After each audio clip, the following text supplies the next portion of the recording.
নমস্কার বন্ধুরা, আজকের এই ভিডিওটা খুবই গুরুত্বপূর্ণ একটা ভিডিও, বিশেষ করে যাদের বয়স এখন 45 থেকে 55 বছরের মধ্যে।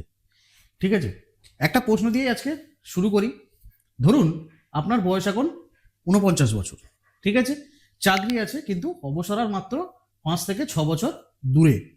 হঠাৎ করে যদি মার্কেট 25 থেকে 30% পড়ে যায়, তাহলে আপনার রিটায়ারমেন্ট প্ল্যান কতটা নিরাপদ? আজকের ভিডিওতে আমরা আলোচনা করব রিটায়ারমেন্টের আগে পোর্টফোলিও কিভাবে নতুন করে সাজাতে হয়, হাই রিস্ক ধীরে ধীরে কমিয়ে কিভাবে সেফ মান্থলি ইনকামের দিকে যাওয়া যায়। ঠিক আছে, এই ভিডিওটি শিক্ষামূলক উদ্দেশ্যে তৈরি করা হয়েছে, এখানে কোনো নিশ্চিত রিটার্নের কিন্তু কোনো প্রতিশ্রুতি নেই। ঠিক আছে, তো এই ভিডিওটাকে সবাই এডুকেশন পারপাস অনলি নেবেন। ক্লিয়ার? তো আমরা প্রথমে দেখি 45 থেকে 55 বছর বয়সে সবচেয়ে বড় ভুলগুলো কি কি। তিনটে বড় ভুল আছে, ঠিক আছে, সেই তিনটে বড় ভুলের মধ্যে আমরা দেখব। তো এই বয়সে এসে বেশিরভাগ মানুষ তিনটা বড় ভুল করেন। প্রথম ভুলটা কি? প্রথম ভুলটা এটাই ভাবা যে আমি তো এতদিন ইকুইটিতেই ছিলাম, এখনো থাকবো। এটাই হচ্ছে প্রথম ভুল। সমস্যাটা কোথায় জানেন? সমস্যাটা হলো এটাই, আপনার হাতে এখন আর কিন্তু সময় নেই মার্কেট রিকভারির জন্য। ঠিক আছে, আপনার হাতে সময় নেই কিন্তু মার্কেট রিকভারির জন্য। 20 থেকে 25 বছর বয়সে 20 থেকে 25 বছর বয়সে যদি মার্কেট পড়ে, তখন কি হয়? তখন সময় আছে। যদি 20 থেকে 25 বছর আপনার বয়স থাকতো, তখন যদি মার্কেট পড়তো, তাহলে আপনার হাতে সময় ছিল। কিন্তু 49 বছর বয়সে মার্কেট পড়ে গেলে রিটায়ারমেন্ট কিন্তু আপনার পিছিয়ে যেতে পারে। ঠিক আছে, তো দ্বিতীয় ভুল কি? দ্বিতীয় ভুল হচ্ছে মার্কেট পড়তেই সব টাকা তুলে এফডি করে নেওয়া। ঠিক আছে, অনেকেই করেন এটা, যে যখনই মার্কেট পড়তে শুরু করে অনেকেই প্যানিক করে, যা ধরুন কারো লামসাম টাকা ইনভেস্টমেন্ট করা আছে বা কারো এসডব্লিউপি করা আছে, তারা কি করে সঙ্গে সঙ্গে সেই মার্কেট ক্র্যাশের সঙ্গে সঙ্গে তারা মানে টাকা মার্কেট থেকে তুলে নিয়ে তারা এফডি করে। ঠিক আছে, এটা কিন্তু ইমোশনাল ডিসিশন। ঠিক আছে, এফডি নিরাপদ ঠিকই, কিন্তু ইনফ্লেশন আপনার টাকাকে কিন্তু ধীরে ধীরে কিন্তু খেয়ে ফেলবে, এটা কিন্তু মাথায় রাখবেন। 3 নম্বর ভুল কি? 3 নম্বর ভুল হচ্ছে ইনকাম প্ল্যানিং না থাকা। সবাই শুধু ওয়েলথ বানাতে শেখে, তাই তো, কিন্তু রিটায়ারমেন্টের সময় ওয়েলথ থেকে ইনকাম কিভাবে বের হবে এই প্ল্যানটা কিন্তু অনেকের কাছেই কিন্তু থাকে না। ঠিক আছে, তো তার মানে রিটায়ারমেন্টের সময়, রিটায়ারমেন্টের আগে তো সেই মান্থলি ইনকাম প্ল্যানটাও কিন্তু রাখা কিন্তু জরুরি। ঠিক আছে, এবার দেখি প্রি রিটায়ারমেন্ট ফেজ মানে কি। মানে রিটায়ারমেন্টের যে আগের যে ফেজটা, সেটার মানে কি? প্রি রিটায়ারমেন্ট ফেজ মানে হলো এটা ওয়েলথ তৈরির সময় নয় কিন্তু। ঠিক আছে, প্রি রিটায়ারমেন্ট যখনই আপনার চলে আসছে, তখন কিন্তু এটা ওয়েলথ তৈরি হওয়ার সময় নয়, এটা কিন্তু ওয়েলথ বাঁচানোর সময়। ঠিক আছে, এতদিন ধরে আপনি যাই মানে ওয়েলথ যেটাকে তৈরি করলেন, সেটাকে আপনার বাঁচানোর সময়। এই ফেজের 4টা মূল লক্ষ্য থাকে। এক হচ্ছে ক্যাপিটাল প্রোটেকশন করা, ঠিক আছে, স্টেবল প্রেডিক্টেবল ইনকামের দিকে যাওয়া, আপনার পোর্টফোলিওটা যে পোর্টফোলিওটা এক্সিস্টিং আছে সেটাকে ভোলাটিলিটি কমানো, আর ইনফ্লেশনের পুরো টাকা হারানো নয়, ঠিক আছে, কিন্তু কন্ট্রোল করা। ইনফ্লেশনে পুরো হারানো নয়, পুরো প্রপার কন্ট্রোল করা। এখানে হাই রিটার্ন নয়, এখানে লো টেনশন হচ্ছে সবচেয়ে বড় রিটার্ন। এই যে ফেজটা, এই যে প্রি রিটায়ারমেন্ট ফেজটা, এখানে কিন্তু হাই রিটার্ন চেস করা তখন কিন্তু উচিত নয়। তখন টেনশন মানে লো টেনশন যাতে থাকবে সেই দিকে আপনাকে যেতে হবে। ক্লিয়ার? সেফ মান্থলি ইনকাম বলতে কি বোঝায়?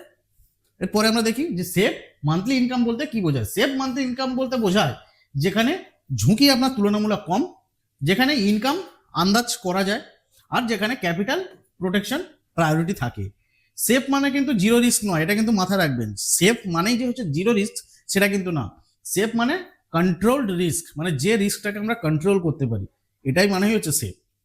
ক্লিয়ার? তো সেফ মান্থলি ইনকাম প্ল্যানে কিছু প্র্যাকটিক্যাল অপশন যদি আমরা দেখি, এইগুলো মার্কেট লিঙ্কড নয় বা কম লিঙ্কড। ঠিক আছে, যেমন হচ্ছে কি সিনিয়র সিটিজেন সেভিংস স্কিম, এটা 60+ এজের জন্য।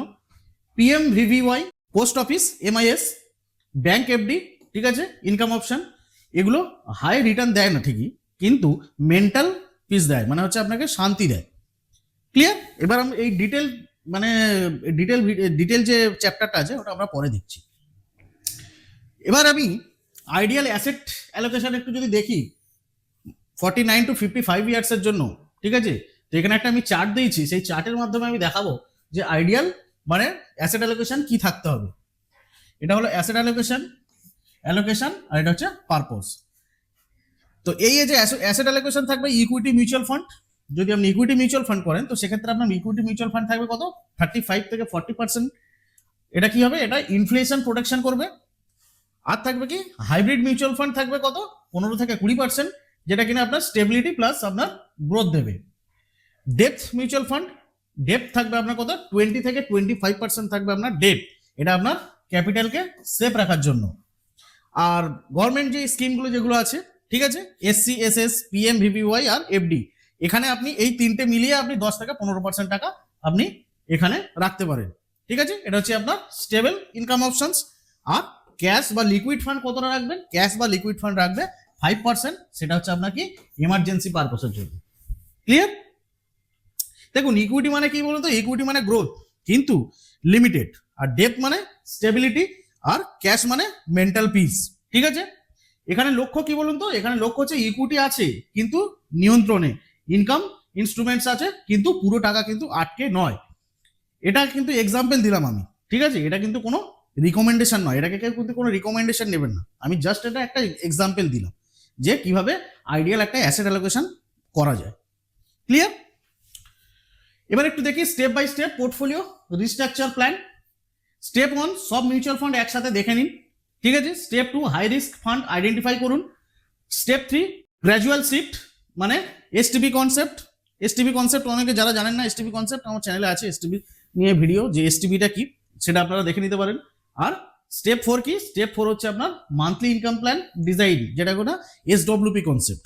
এসডব্লিউপি অনেকেই জানেন, যদিও না জেনে থাকেন এসডব্লিউপি নিয়েও ভিডিও আমাদের চ্যানেলে দেওয়া আছে, আপনারা চাইলে দেখে নিতে পারেন। একদিনে কিন্তু সব টাকা বের করবেন না, এটা কিন্তু সবসময় বারবার বলছি সবাইকে। যখনই আপনারা কোনো, যদি আপনাদের টাকার প্রয়োজন হয় বা টাকা আপনারা যদি মানে তুলে নিতে চান, সব টাকা কিন্তু একসাথে বের করবেন না। ক্লিয়ার? এখন একটু দেখি যে ইকুইটি কিভাবে কমাবেন। আপনার যে এক্সিস্টিং যে পোর্টফোলিও আছে, ইকুইটি এক্সপোজার কিভাবে কমাবেন। সবচেয়ে ভুল হলো কি, বড় ভুল কি বলুন তো, সবচেয়ে বড় ভুল হলো একদিনে সব ইকুইটি বিক্রি করা। সঠিক পদ্ধতিটা কি? সঠিক পদ্ধতি হচ্ছে গ্র্যাজুয়াল ডিরিস্কিং। ঠিক আছে, প্রতি বছর 5 থেকে 7% করে ইকুইটি কমান। ঠিক আছে, নিউ এসআইপি ইকুইটি কম, হাইব্রিড বেশি। যদি আপনার নতুন এসআইপি যদি করেন তো সেক্ষেত্রে কি করবেন, ইকুইটি কম করবেন, হাইব্রিডে বেশি করবেন। ওল্ড এসআইপি যদি আপনার পুরানো যদি এসআইপি থাকে তো সেখানে কি করবেন, আপনি পার্টিশিয়াল আপনি সুইচ করতে পারেন এসটিপির মাধ্যমে। ঠিক আছে, একে বলে কি বলুন তো, এই যে স্ট্র্যাটেজিটা বললাম একে বলে ডি রিস্কিং স্ট্র্যাটেজি। ক্লিয়ার? এবার আমরা কিছু স্টেবল ইনকাম অপশনস একটু দেখে নিই। স্টেবল ইনকাম মানে কি বলুন তো, স্টেবল ইনকাম মানে হচ্ছে নিয়মিত আয়, ঝুঁকি নিয়ন্ত্রিত, ক্যাপিটাল প্রোটেকশন কিন্তু এখানে আমাদের কাছে প্রায়োরিটিটা বেশি, তাই তো? তো প্রথম যে মানে স্টেবল ইনকামের কথা যেটা বলবো সেটা হচ্ছে আপনার কি এসসি এসএস বা সিনিয়র সিটিজেন সেভিং স্কিম। এটি এজ মানে 60+ বা 55+ ভিআরএস যারা আছেন তাদের জন্য। এটা হচ্ছে কি government backed scheme, quarterly interest pay out হয় এখানে, ইন্টারেস্ট রেট তুলনামূলক স্থিতিশীল, আর ট্রেনার 5 বছর, এটা আবার এক্সটেন্ডেবল হয়। ঠিক আছে, ইনকাম প্রেডিক্টেবল, আর ক্যাপিটাল সেফটি কিন্তু এখানে হাই। দ্বিতীয় নম্বর স্টেবল ইনকাম অপশন পিএমভিভিওয়াই, প্রধানমন্ত্রী ভায়া বন্দনা যোজনা। ঠিক আছে, এলআইসি ম্যানেজড পেনশন স্কিম, এটা এলআইসিতে আপনারা পাবেন এই স্কিমটা। মান্থলি কোয়ার্টারলি ইয়ারলি আপনি পেনশন হয় এখানে। মার্কেট ফ্ল্যাকচুয়েশনের এখানে কিন্তু কোনো প্রভাব নেই। Long term stable cash flow আর রিটায়ারমেন্ট ফোকাসড। 3 নম্বর কি? 3 নম্বর হচ্ছে পিওএমআইএস, যেটা কি আমরা বলি post office monthly income scheme. এটা হচ্ছে গভর্নমেন্ট স্কিম। ঠিক আছে, fixed monthly income, 5 years lock in period, very low volatility, inflation কিন্তু এটাকে বিট করে না, এটাকে মাথায় রাখবেন, ইনফ্লেশন বিট করে না। 4 নম্বর bank fixed deposit income option, এটা কি মান্থলি কোয়ার্টারলি ইন্টারেস্ট পাওয়া যায়, ক্যাপিটাল কম্পারেটিভলি সেফ, ইজি লিকুইডিটিতে একটা ইজি, কিন্তু এটা কিন্তু মাথায় রাখবেন ট্যাক্স এফিসিয়েন্ট কিন্তু কম আছে এখানে, লং টার্ম ইনফ্লেশন কিন্তু এখানে রিস্ক থাকে। ঠিক আছে, 5 নম্বর স্টেবল ইনকাম অপশন ডেপথ মিউচুয়াল ফান্ড বা low duration short duration fund. এফডির তুলনায় ট্যাক্স এফিসিয়েন্ট, লং টার্মের জন্য, ভোলাটিলিটি কম, ইনকাম প্রেডিক্টেবিলিটি মাঝারি, প্রি রিটায়ারমেন্ট ফেসে কিন্তু এটা কিন্তু ইউজফুল। ঠিক আছে, ডেপথ মিউচুয়াল ফান্ড প্রি রিটায়ারমেন্ট ফেসে কিন্তু এটা ইউজফুল। 6 নম্বর conservative hybrid mutual fund, equity exposure কম, জেনারেলি 10 to 25% এর মধ্যে ইকুইটি এক্সপোজার থাকে, ডেপথ ডমিনেন্ট, ভোলাটিলিটি তুলনামূলক কম, স্টেবল প্লাস হচ্ছে আপনার লিমিটেড গ্রোথ, এসডব্লিউপি লেটার কিন্তু পসিবল, মানে পরে এটা থেকে আপনি এসডব্লিউপি আপনি চাইলে নিতে পারেন। তারপরে দেখি stable income option, SWP from debt hybrid funds only for planned income, ঠিক আছে। লামসাম ইনভেস্ট থেকে মান্থলি উইথড্রল, ইনকাম রেগুলার করা যায়, মার্কেট লিঙ্কড, ক্যাপিটাল গ্যারান্টি নেই কিন্তু, ঠিক আছে। এটা মানে আপনার হচ্ছে মার্কেট লিঙ্কড আছে যেহেতু, সেহেতু কিন্তু ক্যাপিটাল গ্যারান্টি কিন্তু নেই, তাই একে স্টেবল বলা যায় কিন্তু গ্যারান্টেড নয়, ঠিক আছে। স্টেবল বলা যায় কিন্তু গ্যারান্টেড বলা যাবে না। যেগুলো স্টেবল ইনকাম ভেবে অনেকেই ভুল করে বা ভুল করবেন না, pure equity mutual fund, small cap thematic funds, ULIP income, illustration, high return promise scheme, এগুলো কিন্তু স্টেবল ইনকাম ভেবে কিন্তু ভুল করবেন না। দেখুন প্র্যাকটিক্যাল স্টেবল ইনকাম স্ট্র্যাটেজি যদি আমরা একটু যদি সিম্পল ফর্মুলা দিয়ে যদি আমরা দেখি, তো এখানে কোর স্টেবিলিটি 40 থেকে 50% হচ্ছে কি SCSS বা PMVVY বা FD বা POMIS, সাপোর্ট স্টেবিলিটি প্লাস হচ্ছে ট্যাক্স এফিসিয়েন্সি যদি দেখেন তো 30 থেকে 40% আপনি ডেট মিউচুয়াল ফান্ড বা কনজারভেটিভ হাইব্রিড ফান্ডে আপনি দিতে পারেন। ইনফ্লেশন হেড যদি করতে চান তো সেক্ষেত্রে 15 to 25% লার্জ ক্যাপ বা ইন্ডেক্স ইকুইটিতে দিতে পারেন। স্টেবল ইনকাম মানে টেনশন ফ্রি ইনকাম আর হাই রিটার্ন চেস করা নয়। ক্লিয়ার? এবার আমরা দেখে নিই 5 বছর আগে ভার্সেস 10 বছর আগে স্ট্র্যাটেজি, ঠিক আছে। আপনার যদি রিটায়ারমেন্টের যদি 5 বছর যদি আপনার আর মানে রিটায়ারমেন্টের জন্য থাকে, মানে রিটায়ারমেন্টের 5 বছর যদি বাকি থাকে, তো সেগুলো কি হবে, ক্যাপিটাল প্রোটেকশন কিন্তু প্রায়োরিটি দেওয়া কিন্তু মাস্ট। এটাই কিন্তু তখন কি হবে, তখন ক্যাপিটাল প্রোটেকশনকে প্রায়োরিটি দিতে হবে। আর যদি আপনার 10 বছর বাকি থাকে সেক্ষেত্রে কি করবেন, লিমিটেড গ্রোথ প্লাস হচ্ছে সেফটি ব্যালেন্স, ঠিক আছে। লিমিটেড গ্রোথ মানে একদম মানে ঝাটাকসে গ্রোথ না, লিমিটেড কিছু গ্রোথ আর সেফটি ব্যালেন্স। ওকে, একটা সিম্পল কেস স্টাডি যদি দেখি, ধরা যাক মিস্টার দাস বয়স হচ্ছে কত 49 মানে 49 বছর বয়স, কর্পাস আছে কত, কর্পাস আছে আপনার 30 লক্ষ টাকা, সব টাকা ইকুইটিতে ছিল।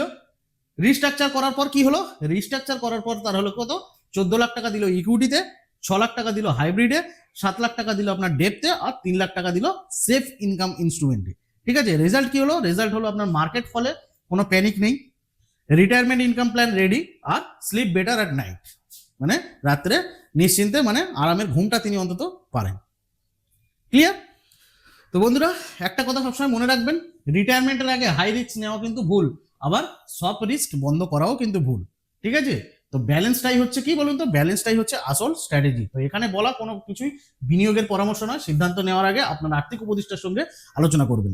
এই ভিডিওটা শুধুমাত্র এডুকেশনাল পারপাস অনলি। ওকে, তো এই ছিল আজকের রিটায়ারমেন্ট প্ল্যান নিয়ে ভিডিও, যে রিটায়ারমেন্ট প্ল্যানের 5 বছর আগে কিভাবে আপনার পোর্টফোলিওটাকে সাজাবেন। তো ভিডিওটি আপনাদের কেমন লাগলো অবশ্যই কমেন্ট করে জানাবেন। আর ভিডিওটি যদি আপনাদের সত্যিই ভালো লেগে থাকে অবশ্যই একটা লাইক করবেন, কমেন্ট করবেন, আর প্রচুর শেয়ার করবেন আপনার বন্ধু বান্ধবদের মধ্যে। আর আমাদের চ্যানেলটিতে যদি আপনারা নতুন এসে থাকেন চ্যানেলটিকে অবশ্যই সাবস্ক্রাইব করে বেল আইকনটিতে ক্লিক করে দেবেন এরকমই গুরুত্বপূর্ণ এবং হেল্পফুল ভিডিও পাওয়ার জন্য। তো দেখা হচ্ছে তাহলে এরকমই কোনো গুরুত্বপূর্ণ এবং হেল্পফুল পরবর্তী কোনো ভিডিওতে। সবাই ভালো থাকবেন, সুস্থ থাকবেন, নমস্কার।